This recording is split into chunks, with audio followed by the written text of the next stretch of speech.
अंबेडकरवादी आंदोलन उस दौर से इस दौर तक। अंबेडकरवादी आंदोलन उस दौर से इस दौर तक कार्यक्रम में आपका बहुत स्वागत है। और आज आपसे भेंट करवा रहा हूं एक बड़ा चरित्र है और परिचय का बिल्कुल भी मोहताज नहीं। जब भी बोलते हैं तो बस एक एक शब्द सिर्फ कानों तक नहीं, दिल तक उतर जाता है, और दिल तक उतरता है तो कुछ करने के लिए तैयारी भी बनाता है मन की। एम्बस के नेशनल ऑर्गेनाइजर धीमान विजय मानकर सर से इस वक्त आपकी भेंट करवा रहा हूं। विजय मानकर सर इस समय बहुत व्यस्त हैं, और व्यस्त हैं उनके सारे कामों के साथ साथ एक बड़ा काम जो उन्होंने हाथ में लिए रखा है वो है डॉक्टर बाबा साहब अम्बेडकर की इंटेलेक्चुअल बायोग्राफी। आज तक किसी ने नहीं लिखी, और ये बहुत महत्वपूर्ण है क्योंकि एक इंटेलेक्चुअल पर्सनालिटी का इंटेलेक्चुअल स्तर पर ही जीवन चरित्र लिखना चाहिए, और वो इस पीढ़ी के सामने आना चाहिए। एक बड़ी जिम्मेदारी मानकर साहब ने इस वक्त अपने साथ रखी है। दूसरी बात है कि वे इस समय पूरे देश में, हर राज्य में धम्म दीक्षा के बड़े कार्यक्रमों के आयोजन में जुटे हैं, और ये ऐसा आयोजन कि जो बाबा साहब के जीवन का सबसे महत्वपूर्ण आयोजन माना जाता है, क्योंकि यही वो क्रांति है जिस क्रांति के जरिए लोगों का मन बदल जाता है, जीवन बदल जाता है, और उन्नति की राह उनके पास चली आती है। तो इस आंदोलन के साथ वे जुड़े हैं। और तीसरी बात यह है कि अम्बेडकरिज्म को सक्सेस कैसे मिलता है, इसका एक बड़ा प्लान उन्होंने बनाया है, और उसके इम्प्लीमेंटेशन की जो जिम्मेदारी है वो जिम्मेदारी और उसका परचम आज उनके कांधे पर है। मैं सीधे आपको जोड़ रहा हूं इस वक्त धीमान विजय मानकर साहब से। सर जय भीम। जय भीम। कार्यक्रम में आपका बहुत स्वागत है। Thank you. और वेलकम। जी, आपने सबसे पहले धन्यवाद देता हूं आपको कि इतनी बड़ी व्यस्तता में भी आपने वक्त दिया और आपने कहा कि हम आपसे बातचीत करेंगे। सर, बात मैं यहाँ से शुरू करना चाह रहा हूँ। बाबा साहब ने आंदोलन शुरू किए, एक बड़ा आंदोलन उन्होंने उनकी हयात में लड़ा, जिया और जीता भी। बहुत बड़ा सक्सेस उनके सामने आया।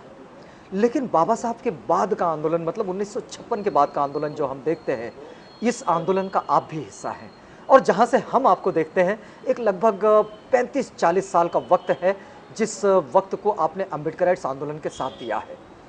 कभी आप कैडर्स को तैयार करने में, कभी आप एक वक्ता के रूप में, कभी आप इंटेलेक्चुअल के रूप में, और इस वक्त आपकी जो भूमिका है, एक बड़ी भूमिका आप निभा रहे हैं कि अम्बेडकरिज्म को सक्सेस करने का एक बड़ा प्लान आपने बनाया है। इस प्लान को मैं इस दौर में तो शेयर करना चाहूँगा, लेकिन उससे पहले भी मैं आपसे ये बात जानना चाह रहा हूँ कि आप मुझे बताएं कि इस दौर में आप पूरी मोमेंट का, मतलब जो बाबा साहब के बाद का आंदोलन है, इसका विश्लेषण कैसे करते हैं, इसका आकलन कैसे करते हैं, इसको इवैल्यूएट कैसे करते हैं? सबसे पहले तो आवाज़ टीवी को धन्यवाद देता हूं कि आप लोग इतने इम्पोर्टेंट इंटरव्यूज़ ले रहे हैं जी, और इसलिए हमारे जैसे लोग व्यस्त होने के बावजूद भी हमको आपके लिए समय निकालना पड़ता है। चलिए, लेकिन ये आपने दिया, इसके लिए मेरी मंगल कामना है कि आवाज़ टीवी जो है इंडिया में सैटेलाइट पर जाए और पूरे देश और दुनिया में ये विजुअलाइज हो, चाहे इसको 2 साल लगे, 3 साल लगे, लेकिन ऐसा प्रयास होना चाहिए क्योंकि इलेक्ट्रॉनिक मीडिया की भी ज़रूरत है। जी जी। दूसरी महत्वपूर्ण बात है कि बाबा साहब अम्बेडकर का जो आंदोलन है जी, मैं उसको इंडिया में नहीं पूरे वर्ल्ड में ग्रेटेस्ट मानता हूँ। पूरे वर्ल्ड में इसलिए ग्रेटेस्ट मानता हूँ जी, कि केवल 36 सालों में 1920 से नागपुर की जो परिषद हुई थी, हाँ हाँ, वहाँ से 1956 तक, या थोड़ा पीछे जाए तो 1916 से जहाँ से कास्ट इन इंडिया बाबा साहब ने लिखा, जी, वहाँ से धम्म दीक्षा तक, ये 40 साल का पीरियड या 36 ईयर्स का जो पीरियड है, उसमें दुनिया की जो सबसे वर्स्ट स्लेवरी सिस्टम था, जो कास्ट सिस्टम है, जो वर्ना सिस्टम है, जो अनटचेबिलिटी सिस्टम है, जी, ये दुनिया में सबसे वर्स्ट स्लेवरी सिस्टम था। उस स्लेवरी सिस्टम में केवल 36 सालों में बाबा साहब अम्बेडकर ने दुनिया का सबसे बड़ा मानवतावादी रेवोल्यूशन लाया और एक नए भारत का निर्माण किया, जिस भारत को मैं संवैधानिक भारत, लोकतांत्रिक भारत कहता हूँ। तो इसलिए मैं बाबा साहब अम्बेडकर का जो आंदोलन है जी, वो मार्क्स के आगे, माओ के आगे, लिंकन के आगे या वॉल्टर राउसू के जो आंदोलन हुए, ये तमाम आंदोलन से या रेवोल्यूशन से बड़ा जो है वो आंदोलन था। ये मेरा पहला पर्सपेक्टिव है। इस पर्सपेक्टिव में बाबा साहब अम्बेडकर के जाने के बाद जिस तरह हम विश्लेषण करते हैं मोमेंट का, तो मैं इसको 2 फेज में मोटे तौर पर डिवाइड करता हूँ। कैसे? एक 73 तक हम जिसे रिपब्लिकन मोमेंट कहते हैं या जिसे हम दलित मोमेंट कहते हैं जी, चाहे फिर वो रिपब्लिकन पार्टी ऑफ इंडिया हो, दलित पैंथर्स हो, या साउथ इंडिया में डीएसएस हो, दलित महासभा हो। जी ये 73 तक का फेज़ है, जहाँ पर बाबा साहब अम्बेडकर जाने के बाद एक फेज़ चला, लगभग जो है हम जिसको 20 साल से कम का पीरियड जो है मानते हैं। जी 73 से आगे एक बहुजन मूवमेंट का जो है वो कंसेप्ट आया, जिसमें बाम से बीएसपी जैसे जो ऑर्गेनाइजेशन से DS4 वगैरह ऊपर आए। इस तरह मोटे तौर पे हम देख रहे हैं कि बाबा साहब अम्बेडकर जाने के बाद अभी 2016 तक जो है, जी तो 2016 तक लगभग जो है हमें 60 साल हो जाएंगे, एक साल बाद 60 साल हो जाएंगे। बिल्कुल बिल्कुल। इन 60 सालों में मुझे ऐसा लगता है कि बाबा साहब अम्बेडकर का जो ग्रेटेस्ट रेवोल्यूशन है, देखिए बाबा साहब ने 3 चीज़ें हासिल की जिसे हमें समझना होगा। एक है कॉन्स्टिट्यूशन, दूसरा है धम्मा, और तीसरा है फिलॉसफी ऑफ अम्बेडकरिज्म। यानी अगर आप मुझे कहेंगे कि बाबा साहब के आंदोलन का अचीवमेंट क्या है, जी तो 3 सबसे बड़े ऐतिहासिक अचीवमेंट है जो भारत की सभ्यता में हुए। पहला है लोकतांत्रिक संविधान, जी दूसरा है धम्म, और तीसरा है अम्बेडकरिज्म की फिलॉसफी, विचारधारा, दर्शन जिसे हम कहते हैं, क्या या ये मार्ग। तीनों एक दूसरे से नहीं जुड़ते? तीनों जुड़ते हैं, लेकिन अगर कॉन्स्टिट्यूशन की मैं बात करूं तो वैदिक सिस्टम था, यहाँ पर मनुस्मृति थी। तो कॉन्स्टिट्यूशन ने जो है मनुस्मृति को और वेदों का जो कस्टमरी लॉ था और पीनल लॉ था उसको चेंज किया। तो उस प्रैक्टिकल सेंस में मैं देख रहा हूँ। फिर कॉन्स्टिट्यूशन ने डेमोक्रेसी भी लाई। धम्म ने, बाबा साहब अम्बेडकर ने बुद्ध के धम्म को रिवाइव ही नहीं किया, लेकिन मॉडर्न वर्ल्ड और न्यू वर्ल्ड के लिए उसको नए पर्सपेक्टिव में रखा। तो इसलिए उस पर्सपेक्टिव में समझना पड़ेगा। थोड़ा सा विशद करें।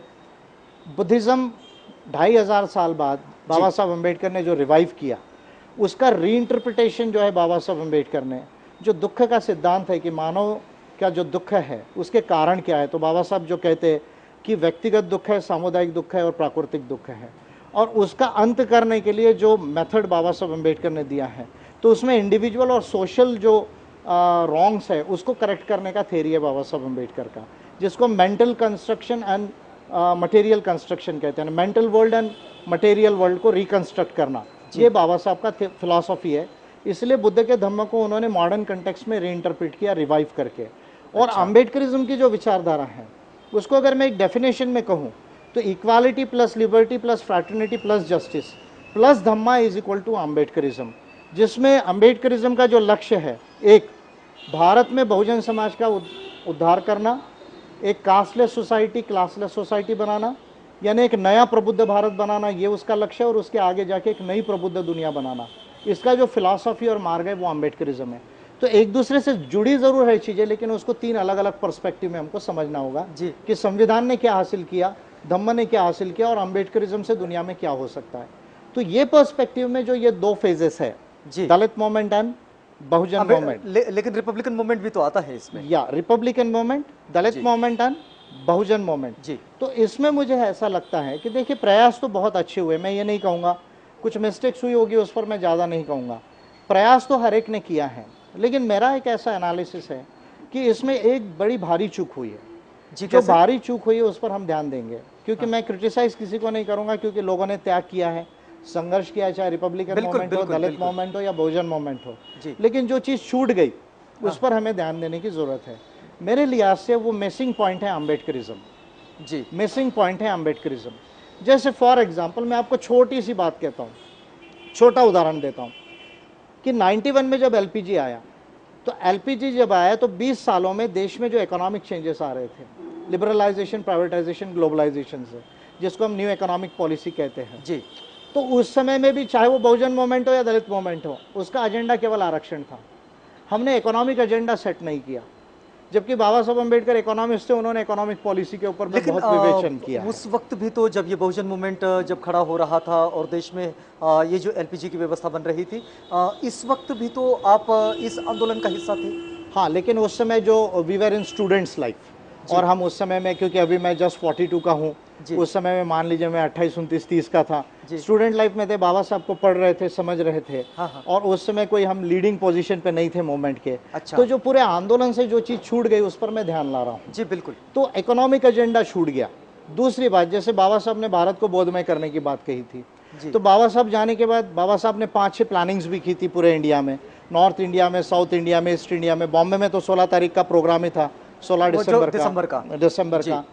तो ये बौद्ध में बनाने के लिए जो कोशिश होनी चाहिए थी उस समय में, वो नहीं हुआ, उसका नतीजा क्या हो रहा है आज आप देखिए कि 0.8 से 0.7 पर हम आ गए, यानी लगभग 12 लाख करोड़ हमारी पॉपुलेशन बुद्धिस्ट की जो है वो कम हो गई है। 4.5 लाख से बढ़ी है, लेकिन जो नेचुरल ग्रोथ रेट कहते हैं उसमें 12 लाख से बढ़ना चाहिए था 2001 से 2011 में, तो हम पॉइंट सम में कम हो गए हैं।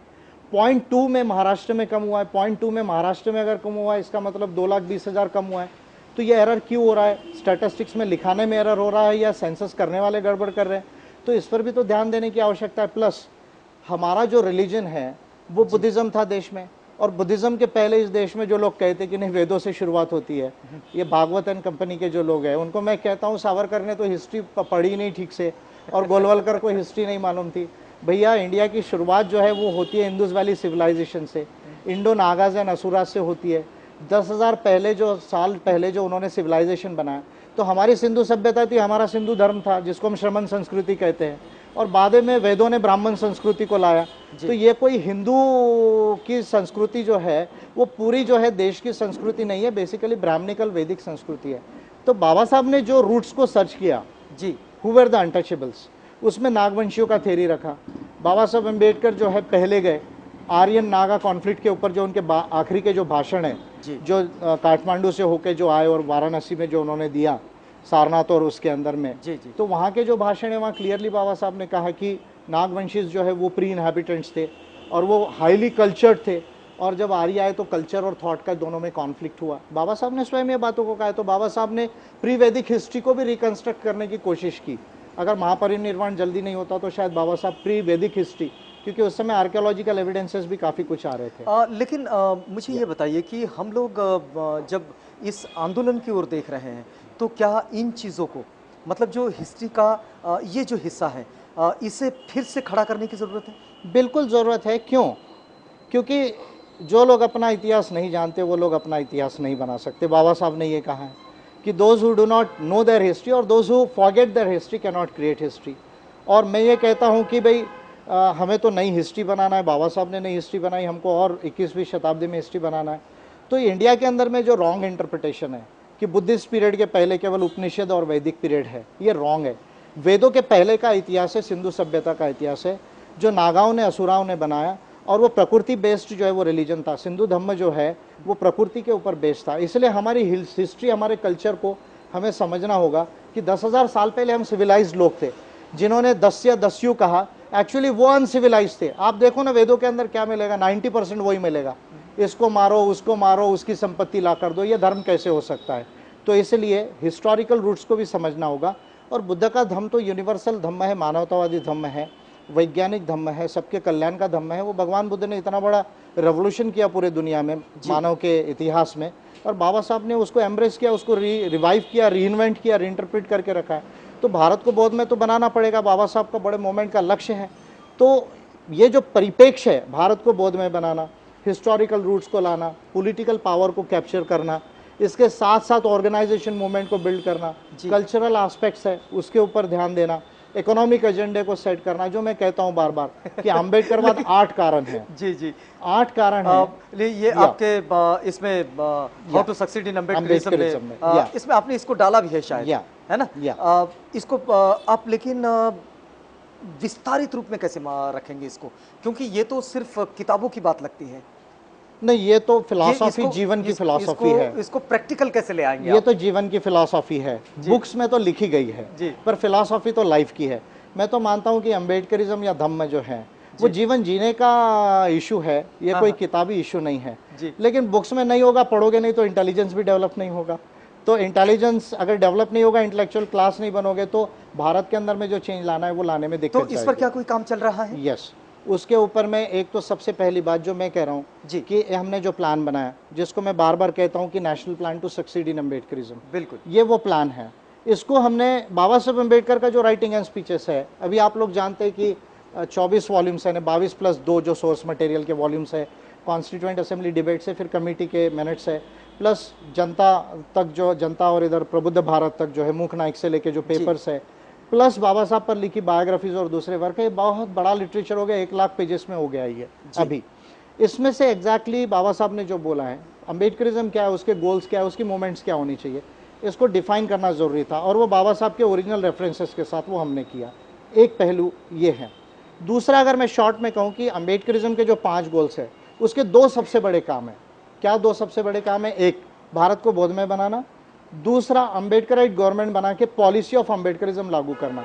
पॉलिसी ऑफ अम्बेडकरिज्म मैं कह रहा हूँ, जब मैं पॉलिसी कह रहा हूँ तो ये डॉक्टर अम्बेडकर प्लान है। सर यहाँ पर मैं थोड़ा सा आपसे पूछना चाह रहा हूँ या। कि आपने कहा कि अम्बेडकराइट गवर्नमेंट को फॉर्म करना, या। तो इसको आप सिर्फ कहने की दृष्टि में देख रहे हैं या फिर इसको पूरा भी होने की स्थिति में देख रहे हैं? नहीं, इसको तो प्रैक्टिकली करना पड़ेगा ना। ये मैं जो भी कह रहा हूँ सब प्रैक्टिकल बात है। तो आपको मैं थियोरी बता रहा हूँ लेकिन ये प्रैक्टिकल है। तो इसे प्रैक्टिकल कैसा देखते हैं आप? प्रैक्टिकल ऐसा है, देखिए, एक तो हमको अम्बेडकराइट पॉलिटिक्स करना पड़ेगा देश में। दलित और बहुजन पॉलिटिक्स से काम नहीं चलेगा।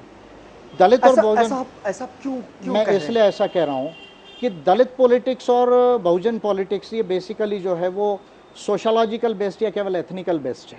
अच्छा। और अम्बेडकराइट पॉलिटिक्स में सोशोलॉजिकल और एथनिकल एस्पेक्ट्स तो है, लेकिन उसमें डेमोक्रेटिक एस्पेक्ट्स है, उसमें पॉलिसी के एस्पेक्ट्स है, उसमें प्रिंसिपल पॉलिसी प्रोग्राम के एस्पेक्ट्स है। तो देश के लिए, भारत के लिए किस तरह की नीति की जरूरत है? तो क्या बहुजन कॉन्सेप्ट जो है, बहुजन कंसेप्ट में पॉलिसी थी कहाँ? मुझे ऐसा नहीं लगता। मैं बिना नाम लिए पर परिप्रेक्ष्य आ ही गया, तो अगर आप आरपीआई और बीएसपी को उठाकर देख ले तो आप देखेंगे कि वहाँ constitution of movement and policy of movement जो है वो एब्सेंट है। जैसे मैं क्लेम कर रहा हूँ कि डॉक्टर अम्बेडकर प्लान है, इसको आप उठा लीजिए, इसको उठा के पूरे देश में आप, मैं तो अपने पार्टीज की बात ही नहीं करता, मैं तो बीजेपी कांग्रेस को चैलेंज कर रहा हूँ कि ये जो प्लान है, इस प्लान से बेटर पॉलिसी आप बना के दिखा दीजिए मुझे देश के अंदर में, क्योंकि ये तो बाबा साहब की दी हुई पॉलिसी है। तो पॉलिटिकल मोमेंट में जो हमारा प्रिंसिपल पॉलिसी प्रोग्राम क्लियर होना चाहिए था वो मिसिंग हो गया जी। उसी का ये नतीजा है कि कुछ स्टेट में सरकार मिली, लोगों को लगा कि हमने बहुत बड़ा काम किया, आज वो डाउन आ रहे हैं। तो ये उसका रीज़न है, अम्बेडकरिज्म की पॉलिसी डिफाइन नहीं करना, अम्बेडकरिज्म को क्लियरली एस्टैब्लिश नहीं करना। आप ऐसा कहना चाह रहे हैं कि हमारे देश में जो पॉलिसी मेकर्स हैं वो डॉक्टर अम्बेडकर को साथ में रखकर इस पॉलिसीज को नहीं बना रहे हैं? नहीं, वो तो टोटली निगलेक्ट कर रहे हैं। जैसे फॉर एग्जांपल बाबा साहब ने सेपरेट सेटलमेंट की बात की, अभी इन्होंने स्पेशल इकोनॉमिक जोन ला लिया। बाबा साहब अम्बेडकर ने टैक्सेशन में सेपरेट सेटलमेंट तो पर्टिकुलर मार्जिनलाइज कम्युनिटीज के लिए था। हाँ, तो सेपरेट सेटलमेंट एक न्यू इकोनॉमिक ब्लॉक भी तो बनता था। जो लोग लैंडलेस है उनको ज़मीन मिलती, वहाँ कंपनीज लगती, वहाँ आपका सिटी का डेवलपमेंट होता। तो ये एक मॉडल नहीं होता। आज आपने गाँव के बाहर या जंगलों में लोगों को रखा है, आज उनको मार्जिनलाइज किया, एक्सक्लूड किया डेवलपमेंट से। तो बाबा साहब का जो सेपरेट सेटलमेंट है वो केवल बाहर बसाने का इशू नहीं है, उसको मैं स्पेशल इमेंसिपेशन जोन कहता हूँ। उसको स्पेशल इमेंसिपेशन जोन SEZ कहता हूँ। ये SEZ स्पेशल इकोनॉमिक जोन है, बाबा साहब का separate settlement special emancipation zone, कि जो लोग भूमिहीन है। अभी रिपोर्ट जो आई है कास्ट सेंसस की, वो कह रही कि 55% लोग भूमिहीन है। इंडिया के अंदर 55% लोग भूमिहीन है और मोदी जमीन छीनना चाह रहे हैं, आरक्षण छीनना चाह रहे हैं। क्यों? कि जो तोड़ना है इस देश के OBC को और शेड्यूल कास्ट को और ट्राइब को। तो ये पॉलिसीज जो है वो एक्सक्लूशन एंड एक्सकम्युनिकेशन की पॉलिसीज नहीं है, ये एक्सटर्मिनेशन की पॉलिसीज है। इसको मैं एक्सटर्मिनेशन की पॉलिसीज कहता हूँ, ये एक्सक्लूजन की पॉलिसी नहीं है। आप जिनके पास ज़मीन नहीं है, ऑलरेडी 55% लोग हैं, उनको ज़मीन देना चाहिए जैसा चाइना ने किया। जो बची हुई ज़मीन है उनको छीन रहे। रिजर्वेशन जिनको 2000 साल अस्पृश्यता में रखा, 5000 साल आदिवासियों को जंगल में रखा, OBC को जब से वेदाए 10वां मंडल में वर्ण बनाया उनको डिग्रेड किया, गांव के अंदर रखा लेकिन शूद्र बना के रखा। जो आज सोशली और एजुकेशनली बैकवर्ड है, अनटचेबिलिटी कास्ट के शिकार है, एथनिसिज्म का शिकार है, उनको रिजर्वेशन मिला, 1% जॉब्स में केवल रिजर्वेशन है, वो भी छीनना चाह रहे। तो इसको मैं एक्सकम्युनिकेशन की पॉलिसीज नहीं कह रहा हूँ, एक्सक्लूशन नहीं कह रहा हूँ, एक्सटर्मिनेशन कह रहा हूँ। एक्सटर्मिनेशन यानी आपको जीने का अधिकार नहीं देना, आपको बिल्कुल सब ह्यूमन कंडीशन में रखना। तो ये जो पॉलिसीज है, बाबा साहब ने जो पॉलिसीज दी, कॉन्स्टिट्यूशन और पूरा लिटरेचर अगर पढ़ेंगे हम उनको जी, तो उसको हमने अडॉप्ट करना चाहिए था, उस पर हमारा एजेंडा होना चाहिए, हमको फाइट होना चाहिए था। फॉर एग्जांपल हमारे MP SC ST के है पार्लियामेंट में, लेकिन मुंह बंद करके बैठे। क्यों? क्योंकि दिमाग में अम्बेडकरिज्म नहीं, पॉलिसी नहीं है।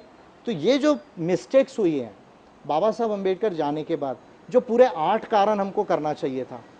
मुझे ये बात बताइए कि इतना बड़ा इंटेलेक्चुअल फोर्स जो अम्बेडकराइट सेगमेंट में है, लेकिन ये फोर्स भी इसको डायरेक्ट नहीं कर पा रहा है, इसके पीछे क्या कारण है? इसका कारण 2 है, प्रैक्टिकल रीजंस है जी। एक, बाबा साहब का जो पूरा अम्बेडकरिज्म है, जो फिलॉसफी और पॉलिसी है जी, उसको एक जगह में लाना चाहिए था, जो नहीं हुआ। इसके वजह से जो क्लैरिटी होना चाहिए था, जिसको हम इंटेलेक्चुअल क्लास कह रहे हैं, तो उसमें इंटेलेक्चुअल क्लैरिटी ना आते हुए कन्फ्यूजन क्रिएट हुआ। ये एक पहला कारण है। दूसरा, इसकी जो प्रैक्टिकल तैयारी लगती है कि जो ट्रेनिंग एंड कैडराइजेशन प्रोसेस है जी जी और ऑर्गेनाइजेशन, क्योंकि भारत एक बहुत बड़ा देश है, 3,500 किलोमीटर ईस्ट टू वेस्ट हमारा, कच्छ से लेके कोहिमा तक, जम्मू कश्मीर से कन्याकुमारी तक 3,500 किलोमीटर है, 125 करोड़ हमारी पॉपुलेशन हो गई है, 30-35 राज्य और यूनियन टेरिटरीज हैं, फिर भाषा है, कास्ट, कम्युनिटी, क्रीड, कल्चर है। तो ये बड़ा कॉम्प्लेक्स कंट्री है हमारा और वास्ट कंट्री है। इसमें जब तक जो 640 जिले हैं देश में, उसमें हमारा ऑर्गेनाइजेशन नहीं बनता है और वो भी ट्रेन लोगों का ऑर्गेनाइजेशन नहीं बनेगा, तब तक जो मूवमेंट में लीडरशिप डेवलप होना है वो नहीं होगी। लेकिन सर ऐसा कैसे कहा जा सकता है? हम लोग आरपीआई के खंड को यदि छोड़ भी दें तब भी बहुजनों के खंड में तो उस आंदोलन को कैडर बेस ऑर्गेनाइजेशन कहा गया। या पर वो कैडर का सिलेबस नहीं था। जिस कैडर का सिलेबस नहीं है, जिस कैडर की फिलॉसफी, आइडियोलॉजी क्लियर नहीं है, वो कैडर मेरे हिसाब से इनफेक्टिव होता है। जैसे आप मैं दूंगा एग्जाम्पल दूंगा, मुझे देना नहीं चाहिए, पर बाबा साहब के ऑर्गेनाइजेशन का, इंडिपेंडेंट लेबर पार्टी और एसएसडी का एग्जाम्पल वल्लभ भाई पटेल ने दिया था कांग्रेस के लोगों को कि भाई अगर आपको कैडर कैसे बनाया जाता है, डिसिप्लिन्ड ऑर्गेनाइजेशन कैसा है, तो बाबा साहब के इंडिपेंडेंट लेबर पार्टी और एसएसडी से सीखो। ये वल्लभ भाई पटेल को कहनी पड़ी थी, 37-38 की बात मैं बता रहा हूँ, जब 21 सीटें जीती थी आईएलपी सेंट्रल प्रोविंसेस और बॉम्बे प्रोविंसेस के अंदर में। अब उसके बाद हम देखते हैं कि कैडर बेस्ड ऑर्गेनाइजेशन का नाम आता है, या तो कम्युनिस्टों का नाम आता है या आरएसएस का नाम आता है। अभी साइंटिफिक कैडर या जो लीडरशिप दे सके ऐसा अगर कैडर ऑर्गेनाइजर है, तो आप अगर उसको सिस्टमैटिक देखेंगे तो जो मामसिप का मॉडल था उसमें वो साइंटिफिक प्रोसेस नहीं थी, मेरा क्लियर मानना है, क्योंकि मैं अभी 13 बैचेस को ट्रेनिंग दे चुका हूँ, 2007 से ट्रेनिंग दे रहा हूँ। तो आपकी आइडियोलॉजी और आपका पॉलिसी क्लियर चाहिए, और कैडर से आगे ट्रेनिंग प्रोसेस होती है। कैडर एलिमेंट्री होता है जिसको 1 दिन 2 दिन बोलते हैं, ट्रेनिंग 8 दिन 10 दिन 15 दिन महीना भर इस तरह के एडवांस कोर्सेस होते हैं। तो वो ट्रेनिंग जो हमको डिज़ाइन करनी चाहिए थी वो ट्रेनिंग डिज़ाइन नहीं कर सके। तो 2 बेसिक बातें, एक तो प्लान का ना होना, कॉन्स्टिट्यूशन का ना होना मूवमेंट का, दूसरा ट्रेनिंग और कैडराइजेशन के आधार पर 640 जिलों को एक ऑर्गेनाइजेशन में कवर ना करना। इसके वजह से ये आपको वीकनेस नजर आ रही है देश के अंदर में। सर मुझे ऐसा लगता है कि इस बात को अगर हम बुद्ध की मूवमेंट से अगर जोड़ कर देखते हैं तो महाकाश्यप ने शायद यही काम किया। यस, भगवान बुद्ध तो सक्सेसफुल इसलिए हुए क्योंकि उन्होंने ऑर्गेनाइजर बनाया। भिक्खु एक ऑर्गेनाइजर थे, भिक्खु संघ जो है एक ऑर्गेनाइजेशन था। कॉन्स्टिट्यूशन जो सुत्त में और विनय में जो बिल्कुल, महाकाश्यप त्रिपिटक जो है, जी जी जी त्रिपिटक जो है और पर्टिकुलरली अभिधम्म पिटक जो है वो कॉन्स्टिट्यूशन था संघ का। तो इसलिए जो है बुद्ध का संघ जो है वो सक्सेस हुआ। तो ये बात पोस्ट अम्बेडकर इरा में नहीं आ पाई। पोस्ट अम्बेडकर एरा में जितना क्लैरिटी से इसको करना चाहिए था। पहली बात तो कॉन्स्टिट्यूशन ही मूवमेंट का नहीं एक्सेप्ट किया ना। अब बाबा साहब ने हर संगठन का कॉन्स्टिट्यूशन बनाया। मैं छोटा उदाहरण देता हूँ, All India Scheduled Caste Students Federation जी, एक छोटी सी संस्था शेड्यूल कास्ट फेडरेशन के अंदर थी। एसएसडी है, बड़ा ऑर्गेनाइजेशन था। आपकी बहिष्कृत हितकारिणी सभा है, सारी आप उठा के देख लीजिए, बाबा साहब ने कॉन्स्टिट्यूशन बनाया। इंडिपेंडेंट लेबर पार्टी का मैनिफेस्टो 37 में बेस्ट था इंडिया में, और शेड्यूल कास्ट फेडरेशन का 51 का मैनिफेस्टो वर्ल्ड में बेस्ट माना गया था। तो बाबा साहब अम्बेडकर ने इतना क्लैरिटी से सब चीज़ें रखा, भगवान बुद्ध ने इतना बड़ा संघ बनाया, धम्म की क्लियर फिलॉसफी दी।